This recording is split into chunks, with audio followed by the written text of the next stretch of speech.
आज मैं आपको बनाना सिखाऊंगी वेजिटेबल मसालेदार बिरयानी। आपने बहुत तरह की बिरयानी खाई होगी, लेकिन इस तरह की बिरयानी आपने नहीं खाई होगी। इसकी हम इस तरीके से इसको बनाएंगे कि इसकी सब्जियां भी मुकम्मल तौर पे गली होंगी और बिल्कुल भी टूट फूट का शिकार नहीं होंगी। इसका रंग और असल शाइनिंग जो है वो बिरयानी की पहचान है। इस तरीके से मैं आपको बनाना सिखाऊंगी, तो चले इसको बनाना शुरू करते हैं। वेजिटेबल बिरयानी बनाने के लिए हमने सब्जियों को मैरिनेट करना है और जिस बर्तन में हम पका रहे हैं उसी में हम मैरिनेट कर लेंगे। सबसे पहले ये मैंने एक बड़ा सा बर्तन ले लिया है। उसके बाद ये मेरे पास दो दरमियानी साइज़ के आलू थे, जिनको मैंने इस तरह मोटे मोटे क्यूब्स में कट कर लिया है। अभी ये आपको मोटे लग रहे हैं, जिस टाइम पक के गल के फिर इनका साइज़ छोटा हो जाएगा। उसके बाद दो दरमियानी साइज़ की गाजरें हैं, इनको भी मैंने इस तरह क्यूब्स में कट कर लिया। एक बड़ी शिमला मिर्च है, इसको थोड़ा सा बड़े साइज़ में काटा है क्योंकि पकने के बाद जिसका साइज़ छोटा हो जाएगा। बंद गोभी है, उसको भी इस तरह मैंने थोड़े दरमियाने टुकड़ों में काट लिया इस तरह करके। ये सब इस बाउल में डाल देंगे हम। उसके बाद एक कप भर के छिले हुए मटर हैं, ये इसमें डाल देंगे। ये सब्जियां आप अपनी पसंद से कोई सी भी ले सकते हैं। इसमें आप फ्रेश बीन भी इस्तेमाल कर सकते हैं, फूल गोभी का भी इस्तेमाल कर सकते हैं, जो शलजम जो भी आपको सब्जियां पसंद है। उसके बाद इसमें 2 टेबलस्पून भर के हम लहसुन अदरक का पेस्ट डालेंगे, 1 टेबलस्पून भर के चावलों का हिस्सा और 1 सब्जियों का। उसके बाद इसमें डालेंगे 1 कप से भी थोड़ी सी ज़्यादा दही है मेरे पास, ये इसमें डाल देंगे। बर्तन को अच्छे से साफ कर लेना है। उसके बाद ये 3 से 4 टेबलस्पून इमली है, ये इसमें डालेंगे। ये फ्रीज की इमली थी, इसको भिगो के जो है ना रखने की और पल्प निकालने की ज़रूरत नहीं है। उसके बाद 2 टेबलस्पून भर के लेमन जूस है, फ्रेश लेमन लेके उसका मैंने जूस निकाल लिया है, ये इसमें डालेंगे। उसके बाद आधा कप के बराबर टोमेटो प्यूरी है, ये इसमें डाल देंगे। अब इसमें मसाले शामिल करेंगे। खड़े मसालों में मेरे पास है 1 टेबलस्पून भर के सफ़ेद ज़ीरा, 3 बड़ी इलायचियाँ, 4 लौंग, 4 से 5 स्टिक दालचीनी की और 2 टेबलस्पून भर के बिरयानी मसाला, 1 टीस्पून हल्दी, 2 टेबलस्पून भर के धनिया पाउडर, हाफ टी स्पून गरम मसाला पाउडर, हाफ टी स्पून कुटी मिर्चें, 1 टीस्पून देगी मिर्चें, 1 टीस्पून नमक और 2 अदद चिकन क्यूब।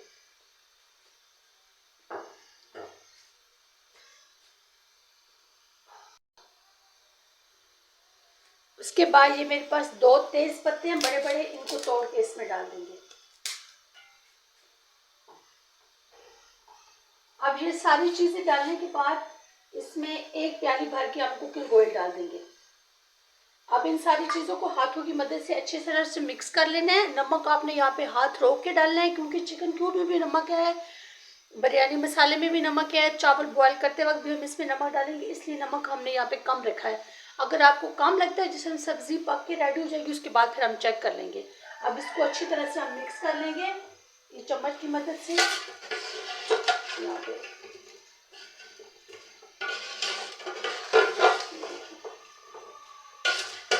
और इन सब्जियों को मिक्स करने के फ़ौरन बाद आपने पकाना है। इनको मैरिनेट करके नहीं रखना, क्योंकि दही भी अपना पानी छोड़ेगी और सब्जियां भी। अगर आप मैरिनेट करके रखेंगे और सब्जियों को पकाते वक्त भी आपने एक बात का बहुत ख़ास ख्याल रखना है कि इसको आपने हाई फ्लेम पे पकाना है। अगर आप लो फ्लेम पे पकाएंगे तो सब्जियां टूट जाएंगी और उनकी शक्ल ख़राब हो जाएगी। हमें सब्जियों की शक्ल भी बरकरार रखनी है और उनको अच्छी तरह से हमें पकाना भी है, ठीक है। अब इसको हम रख देते हैं चूल्हे पे और इसका चूल्हा करते हैं ऑन। ये देखिए सारी जो सब्जियां मैंने मिक्स की थी, इस बर्तन को मैंने चूल्हे पे रख दिया और इसका चूल्हा ऑन कर दिया। फ्लेम आपने इसका हाई रखना है, लो पे नहीं पकाना, नहीं तो आपकी सब्जियां टूट जाएंगी। 10 मिनट के लिए इसको आपने कवर कर देना है। दूसरी तरफ हमने पानी बॉयल होने के लिए रख दिया है, पानी अच्छे से गर्म हो गया। उसके बाद इसमें हम डालेंगे 2 तेज पत्ते और ये 1 मुट्ठी भर पुदीना है, डंठल समेत ही डाल देंगे। 1 टीस्पून जीरा, 3 से 4 स्टिक दालचीनी की, 2 बड़ी इलायचियाँ, 2 लौंग और 2 गिलास चावल के हैं, तो इसमें 4 चम्मच हम नमक के डाले हैं। इस सब को डाल के हमने अच्छे से इसको बॉयल होने देना है। उसके बाद इन चीज़ों को हम निकाल लेंगे, क्योंकि उसमें हमने साबुत गरम मसाले भी डाले हैं सब्जियों में और पाउडर भी डाला है गरम मसाले का, तो इसलिए यहाँ से हम जिस टाइम अच्छी तरह का जूस निकल जाएगा तो ये मसाला हमने इसमें से निकाल लेना है। इसको कवर कर देंगे, 2 मिनट इसको बॉयल होने का वेट करना है। 2 मिनट के बाद इसका ढक्कन खोल के चेक कर लेते हैं। ये देखिए पानी उबलना शुरू हो गया, तो इस तरह छलनी की मदद से ये सारी चीज़ें इसमें से हम निकाल लेंगे अच्छी तरीके से, क्योंकि ये जो सारा फ्लेवर है ये पानी में आ चुका है, तो डेफिनेटली चावलों में भी आ जाएगा। तो ये निकाल देंगे हम। और ये 2 गिलास बड़े भर के मैंने चावल बॉईल करके रखे हुए थे, सेला चावल है, 2 घंटे पहले। सारे चावल डालने के बाद एक दफ़ा इसको अच्छी तरह से मिक्स कर लेंगे। नमक की आपने टेंशन नहीं लेनी है कि नमक ज़्यादा है, क्योंकि चावलों को जितना नमक चाहिए होगा वो उतना लेंगे, बाकी पानी हमने गिरा देना है। इसमें 1 टीस्पून के बराबर कुकिंग ऑयल डाल देंगे। अगेन इसी तरह इसको मिक्स कर देंगे। अब ये 2 घंटे पहले चावल भिगो के रखे हुए हैं, तो 6 मिनट के बाद जो हमारे चावल 80% बॉयल हो जाएंगे, सिर्फ 6 मिनट लगेंगे। चावलों को उबलते हुए 6 मिनट हो गए हैं, तो इनको चेक कर लेते हैं। ये देखें इस तरह चावल दबाने से टूट रहे हैं, इसका मतलब है कि चावल हमारे बिल्कुल डन है। इसका फ्लेम ऑफ करके इसको छलनी में निकाल लेते हैं। 10 मिनट के बाद सब्जियों का ढक्कन खोल के चेक कर लेते हैं। देखिए ये सब्जियां अपना पानी भी छोड़ रही हैं और घी भी छूटने लग गया है। और सब्जियों का हम चेक कर लेते हैं। ये देखें तकरीबन हमारी 50 से 70% सब्जियां कुक हो गई हैं, लेकिन इनको हमने 80% कुक करना है। आपने टाइम इस तरह से सेट करना है, क्योंकि सब्जियां हमारी 15 मिनट में पकेंगी और चावल 6 मिनट में बॉयल होंगे। तो आपने इस तरह टाइम सेट करना है कि ताकि चावल और सब्जियां दोनों बराबर बराबर तैयार हो जाएं। अब सब्जियां हमारी तकरीबन तैयार हो गई हैं, तो उसका फ्लेम हम बिल्कुल लो कर देंगे और 6 मिनट चावल बॉयल होने का यहाँ पे वेट करेंगे। इस सब्जियों को चेक कर लेते हैं। ये देखें सब्जियां हमारी 80% रेडी हैं। अब देखें हाई फ्लेम पे पकाने से ये फ़ायदा हुआ कि किसी भी सब्ज़ी की जो है ना तोड़ फोड़ नहीं हुई, हर सब्ज़ी की शक्ल बरकरार है। देखिए शिमला मिर्च, गाजर, हत्ता के बंद गोभी भी टूट फूट का शिकार नहीं हुई, इसकी भी सामने सेम शक्ल नज़र आ रही है जिस तरह की सब्ज़ी थी। मटर, आलू, तमाम सब्जियां गल भी गई हैं और शक्ल भी इनकी बरकरार है। अब सबसे पहले इसके ऊपर हम डालेंगे पुदीना, मुट्ठी भर पुदीना डाल देंगे, साथ ही एक मुट्ठी भर हरा धनिया, ये 3 से 4 हरी मिर्ची साबुत। अगर आपको चावलों में मिर्चें कम लग रही हैं तो बेशक आप इन मिर्चों को कुचल के काट के भी डाल सकते हैं। उसके बाद ये मेरे पास तली हुई प्याज है, ये डाल देंगे, ये आधे कप के बराबर है। जल्दी मैं आपको इसका भी वीडियो अपलोड करके इसका भी सारा तरीका बताऊंगी किस तरह से आप इनको क्रिस्पी गोल्डन फ्राई कर सकते हैं। उसके बाद हम ये डाल देंगे चावल सारे इसके ऊपर एक ही दफ़ा में। इसकी तय नहीं लगाएंगे हम, अगर आप चाहें तो तय वाली बिरयानी भी बना सकते हैं।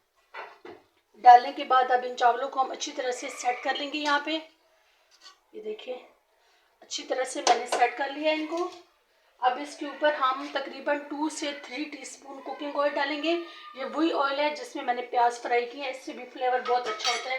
कच्चा ऑयल आपने नहीं डालना। अब एक साइड पे हम रेड फूड कलर डाल देंगे इस तरह। हमेशा आपने पहले तेल डालना है उसके बाद ऑयल डालना। अगर डायरेक्ट ही गरम गरम चावलों के ऊपर आप कलर डाल देंगे तो वो सारा फैल जाएगा। उसके बाद ये ऑरेंज फूड कलर है, ये एक तरफ ये डाल देंगे। डालने के बाद आप इसको हम 25 मिनट का दम देंगे।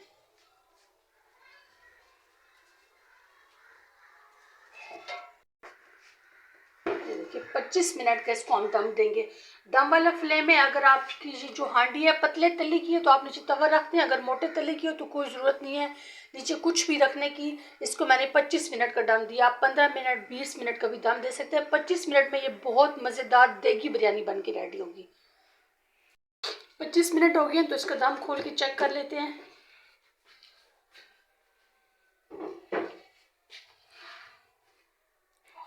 ये देखिए जी असल बिरयानी वही होती है जिसको हम दम खोलते वक्त उसकी भाप निकले। और अब इसको डिश आउट करने का तरीका ये है कि थोड़ी देर इसको यहाँ पे हम सेट होने देंगे 5 से 7 मिनट, उसके बाद इसको डिश आउट करना है, वरना इसका जो सारा कलर है वो फैल जाता है।